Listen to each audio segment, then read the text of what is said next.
Hello,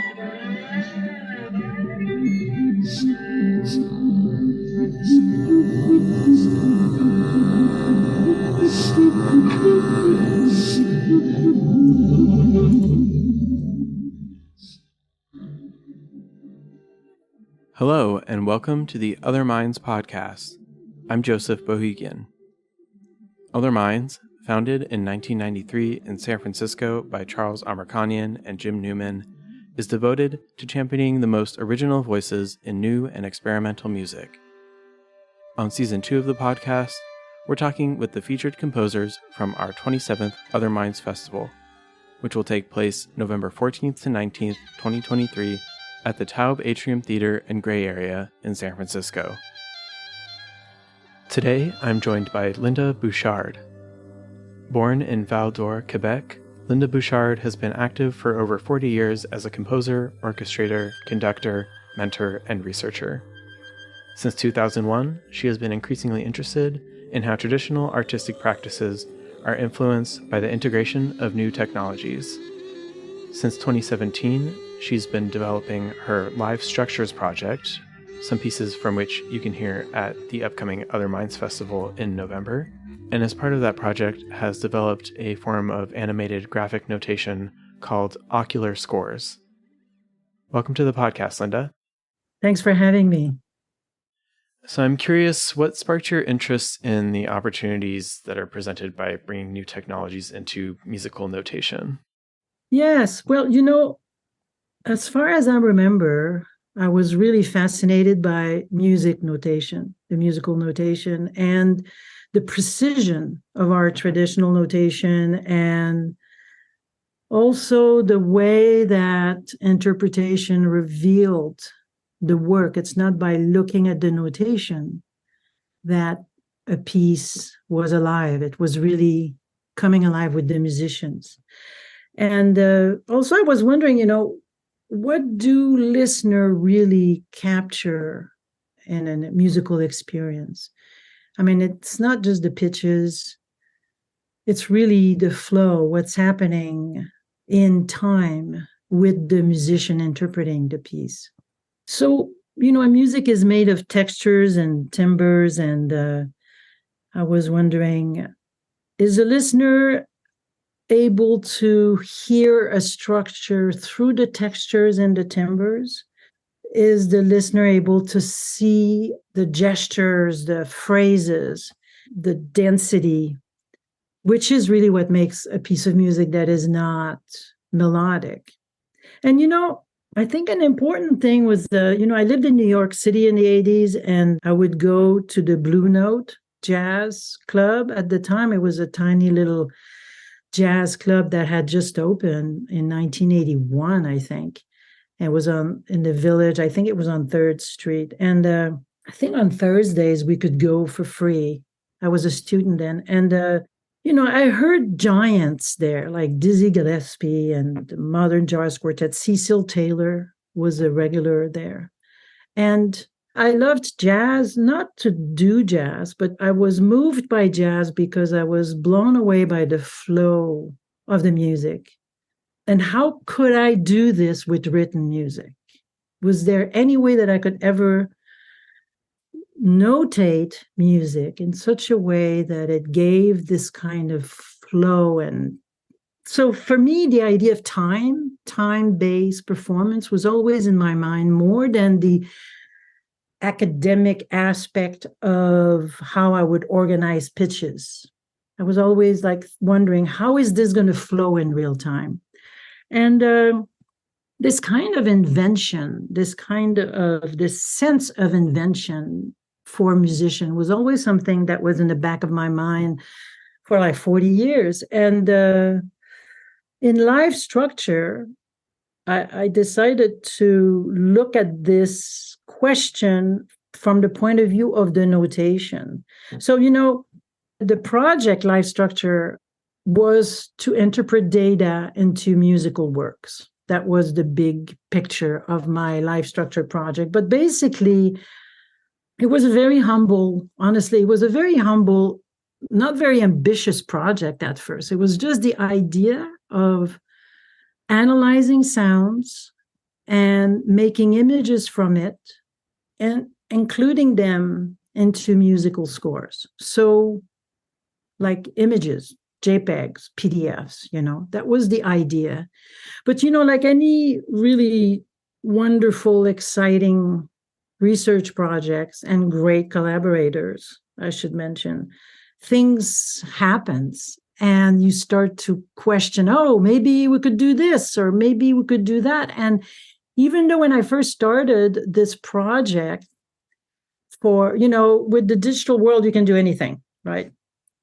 And we're working with a 3D software for video games. So we could do absolutely everything. And when we started, it was like a process of elimination, like what will be intuitive for musicians? What would make sense for musicians to interpret without having to question, what does this mean? And why do you want me to do this? So as I developed the software, I worked regularly with improvisers here in the Bay Area with Kyle Bruckman and Jacob Felix Hewley, in Vancouver with Francois Hull, in Montreal with Laurie Friedman, in Switzerland with Charlotte Hogg. I worked with all these different improvisers and I would put them in front of what I was working on, say, what do you see? What do you think? And there's no question that they would sometimes say, this is just not working. This is not helping me. Could you do this instead? So it was a real collaborative project. At first, I worked with a designer in Montreal, Joseph Brown, while I was in residency at Matra Lab in Concordia University. Right now, I continue to develop the project with Jeffrey Lebau here in the East Bay. So what is the tool? Well, the tool analyzes the sound and makes images. And, like any data is just a bunch of numbers. So what do we do with it? It's an interpretation of saying, okay, there's all this information that I can have from this sound, and what can I make as an image with it? I've been working on this for about 5 years. The project of making images developed into something that is now a live performance tool. So what happened is that we started to create live images. So musicians would play and we were making little movies. And suddenly it occurred that I could manipulate the image and send it to the other musicians. So that was the first piece I made with the aspect of this tool. The tool is called Ocular Scores, and it has many different versions. And each version does a very specific kind of thing. And right now, what I'll be using mostly for the show at Other Minds is the last version, version 4, where I'm processing images and I'm overlapping them most of the time. So let's just talk about the image for a second. Basically, like I said, data is just data. But how could I make an image that would speak to a musician? Well, the best way to do this was to try to respect tradition. So the score is read from left to right. So it means that the image is moving from right to left. It's moving the way so you could have your eyes there and the image is coming this way. It's not you moving your eyes like on a music paper, which is a little bit hard at first for the musicians. And the frequency, so the high pitches and low pitches are always on the y-axis in music, like the higher, the lower. So we have that as well. And time is, of course, on the x-axis. And the other code that we decided to develop, and at first it was just black and white, like a pen drawing an image. And it looks a little bit like it's handwritten, which was wanted. I wanted that human thing. I didn't want to have something that looked really digital. And we realized that whenever I would put a triangle in front of musicians, they would attack. And when I put something that was a shape that was round and long, musicians created a longer sound. If I made an image that was really big, using the amplitude, using the force of the sound, the dynamic of the sound. If I made an image really big, musicians played loud. If I made an image really small, they played softer. If I made an image that was red, they played denser textures. If I made something that was a light blue, they could play something that was more transparent. So with just that, we were able to create very complex interactions with the musicians. Given all these different elements that go into reading this notation, is this something that a performer needs to be trained in reading in the same way that a performer needs to be trained in reading traditional Western musical notation? I don't think so. This is the part of the intuitiveness that the thing that's a little bit tricky for musicians, like I said, is the fact that if we do live scores, which is what we're going to do at Other Minds, the score is moving towards them. And what I recommend the musicians to read is the first third of the screen, not the middle, not the right side, to keep their eyes in that place. But, when you play music, you keep looking at what you're going to play next, which is why you can look at what's coming, but you try to play it in time around there. Everything else is very intuitive. Musicians do benefit from playing a piece more than once, because basically what I create are structures that are repeatable. And does this type of notation give more or less control over certain parameters when compared to traditional notation? Like if you're reading music off of a staff, you can be very precise with pitch and rhythm, but you can't be quite as precise with timbre. So are there trade-offs? Exactly. So I'm exploring this entire area of noise and textures and timbres and extended techniques with this particular notation. Not that you can't play melodic or harmony, because you can, but this is more where the musicians I'm approaching, the musician I'm collaborating with, that's more their language. Right now, I'm developing a version of Ocular Scores that will be distributed and will be for creating scores. And I'm hoping that beginner musicians and choruses and singers can use it in any kind of way that they want. It's not limited to that. It just happens that I'm exploring this particular kind of abstract language with this. And is replicability a desired goal at all? Like the same piece sounding recognizably similar either to you or to someone else over multiple performances from different people? What will be recognizable, Joey? That's the question. So, and that's the questions I'm asking myself as well. So each piece explores a different kind of paradigm, each piece that I've written. So in Murmuration, the first piece that will be played, what would be recognizable would be the flow of the piece. When it gets loud, when it gets super active, when it gets really quiet. So the overall dynamic phrasing of the piece. But the sounds, the textures wouldn't be, because depending who plays it, they will choose their own language. One of the musicians, Laurie Friedman, described Murmuration. She said it's like we're in a car and we're following a road that you are imposing on us, but we're creating the landscape. So the colors, the gestures, they're doing it, but I'm telling them when to turn left, when to turn right, when to slow down, when to speed up. So Murmuration was the first live score, was the first piece that I said, okay, we're going to use live score, because I have to say that I was really reluctant to do this, because I thought, this is all visuals and it can just be very distracting for the audience. And we're in such a visual world. Do we really need this? That was not at all my goal initially. So I thought to myself, if I'm going to use this, it's going to be part of the performance. It's not going to be just a visual thing. And in the end, I think might be a little bit confusing for the audience, because what they see, even though it's created by the musicians, I'm manipulating it. So it's a little bit like a telephone game. When you whisper to someone something and the second person whispers, and then by the time it gets to the third person, it's a different word. It's a little bit like that. Like one musician plays, it goes through my computer and my software, and I might, for example, boost the amplitude to make a huge image, even though they played soft.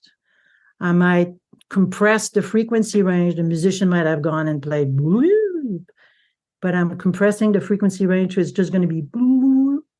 and the musician might be playing super low, and I'm pushing it to the top register into the tessitura, and I'm putting a delay for 3 seconds.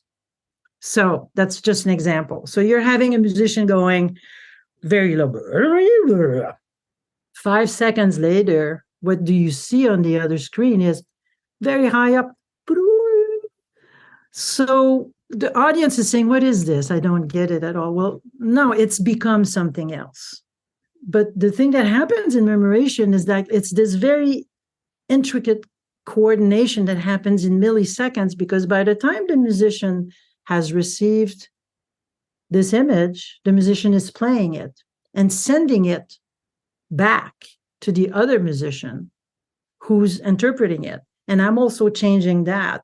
In other words, whatever the musician is playing, musician number 1 is playing, let's say, I'm moving the image to request a particular thing from musician number 2.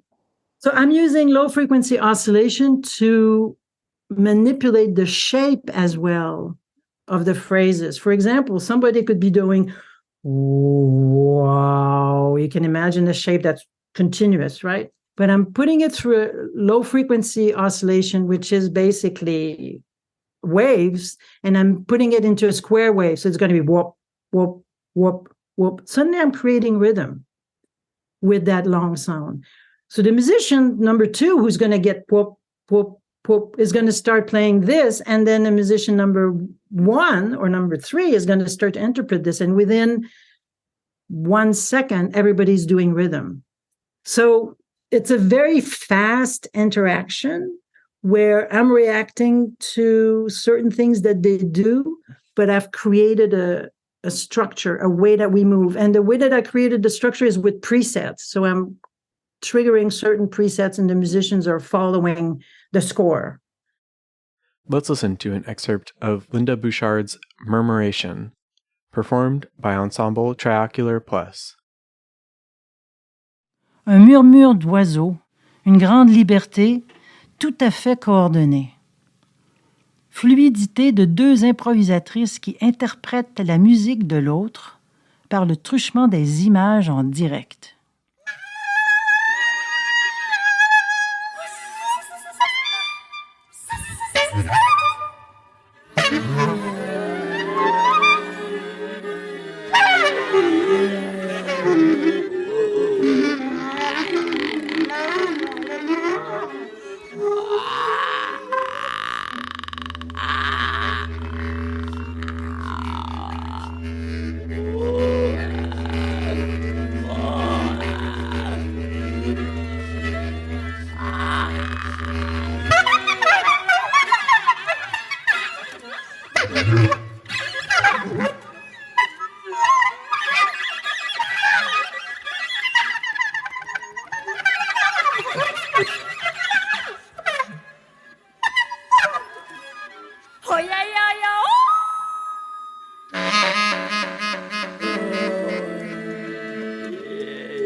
Before we talk about the other piece that will be performed at the festival, I'm curious whether you're thinking of your ocular scores as being in a tradition of graphic notation going back to something like Xenakis's U-Pick, or whether you're feeling like you're in conversation with other people doing experiments. And something that comes to mind is the decibel score player from the Decibel Ensemble in Australia.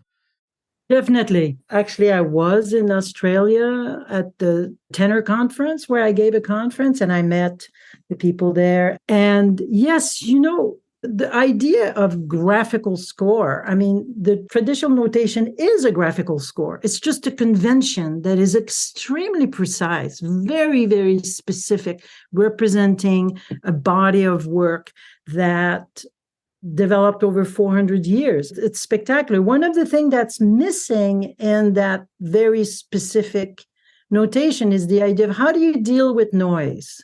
How do you deal with something that is not necessarily pitched?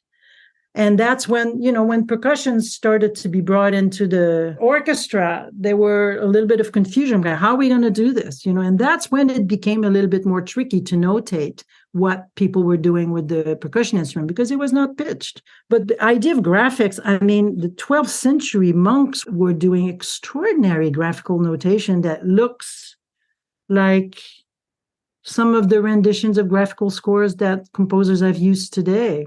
The thing that I like about this notation is that it's extremely democratic in the sense that it's open to any kind of music. And I've created analytical scores from African drumming and other choruses. And suddenly you see the structure of the piece from the visual representation because there is a different way to look at music beyond pitch organization and harmony, that there is more to it than that. So it opens the door to all kinds of music as an analytical tool and also as a notation tool. Your music is going to be performed, as we mentioned, by Ensemble TriOcular Plus. Can you tell us how this group came together? First of all these musicians are musicians that I've worked with over the last 20 years in different kinds of situations. Laurie Friedman in Montreal, François Houle in Vancouver. And then Charlotte Hogg I met at the symposium Sound Symposium in Quebec 20 years ago or 15 years ago. And then we did a concert together. Charlotte Hogg is a violist, improviser, and a singer. She's also a composer and a visual artist. She does graphical scores. And we stayed in touch for all these years. And I was giving a conference on this project in Zurich. But I had gotten in touch with my friend Charlotte Hogg and say, hey, I'm going to be in Zurich. If you're there, maybe we can get together. And she says, yes, let's get together and let's work together. Let's do something. And I said, I'm doing this project with visual score. She says, oh, great. I'm going to block 3 days.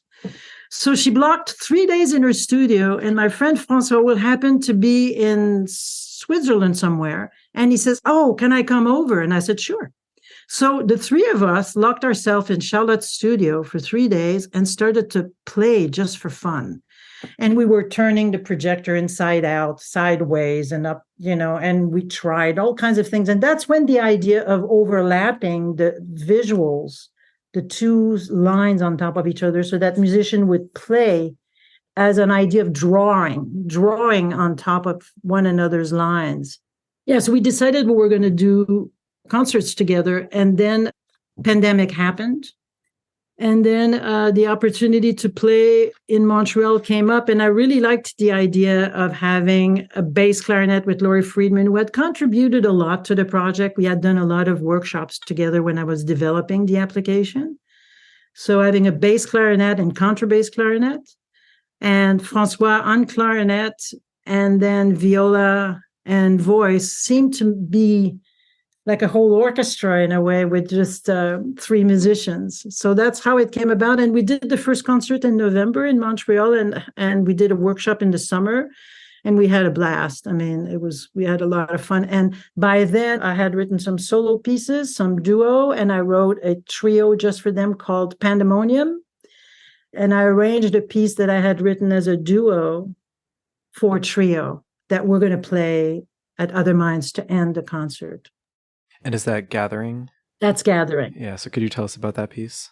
Yes, so Gathering was performed in 220. And in Gathering, I'm using audio files that are processed, Japanese bowls that are rubbed.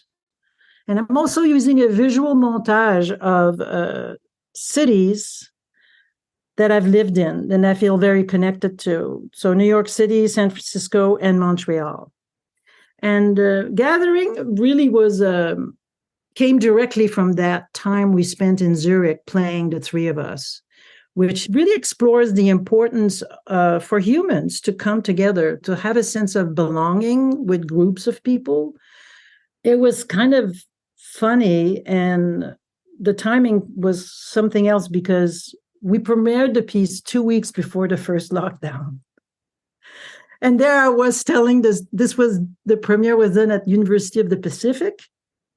And there I was telling the students how important it is to create to take care of your friends, to create your own little tribe and pay attention to one another. And they were a wonderful audience. We had a blast. This was a performance with Kyle Bruckman and Jacob Hewley. We had a really wonderful time. And then 2 weeks later, it was a lockdown. So in this piece with the bowls, the musicians are improvising on the idea of unison on a G major. So in French, G major is sol, like the earth or the ground. And improvising on a G unison is not so much playing the harmony and the harmonic series. It's much more about what can you do to reveal everything that's inside the G with the textures. And musicians are basically drawing the images with their sounds, and musicians are seeing what the other musicians are playing as a drawing with their sound. So it's a more playful piece than the other one, Murmuration, which is much more rigorous with the notation. Let's listen to an excerpt of Linda Bouchard's Gathering, performed by Ensemble TriOcular Plus.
One of the feedback I got sometime, maybe you saw this in some of the interviews, was that the audience is trying to understand what's going on. And it's not important. I always like to tell the audience, don't understand. Don't try to understand. Just listen. And one of the things that I was told was that from audience members that might not be, which is not the Other Minds festival crowd, which is very sophisticated in this kind of experimental music, but people who don't really know this kind of music and people who don't really know noise and how it can be used for expression in music, they felt that the images let them have a way in to the sound. And that's great if that can happen. But to try to understand the mechanism of what's happening with the image, why is this musician doing this, it's not important. Just close your eyes because it's music after all.